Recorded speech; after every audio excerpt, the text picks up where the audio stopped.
2020 সালে আর্সেনাল থেকে 17 million ইউরোতে Aston ভিলায় যোগ দেন এমিলিয়ানো মার্টিনেস। এখন পর্যন্ত ক্লাবটির হয়ে 150 ম্যাচ খেলেছেন আর্জেন্টিনার বিশ্বকাপ জয়ী এ গোলরক্ষক। এবার বিশ্বকাপ জয়ী গোলকিপারের সঙ্গে দীর্ঘমেয়াদী চুক্তির মেয়াদ বাড়িয়েছে অ্যাস্টন ভিলা। নতুন চুক্তি অনুযায়ী ইংলিশ ক্লাবটিতে 2029 সাল পর্যন্ত থাকবেন তিনি। প্রিমিয়ার লিগে গত মৌসুমে 34টি ম্যাচের 9টিতে গোলপোস্ট অক্ষত রাখেন তিনি। চতুর্থ হয়ে মৌসুম শেষ করে ভিলা প্রথমবারের মতো সুযোগ পায় চ্যাম্পিয়ন্স লিগে খেলার।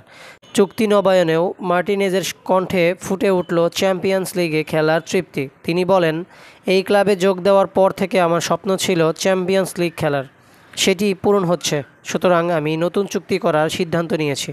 মার্টিনেজ আরও বলেন, ক্লাব বড় হচ্ছে, স্টেডিয়ামের উন্নতি হচ্ছে, প্রতি বছরই আমরা সামনে আগাচ্ছি।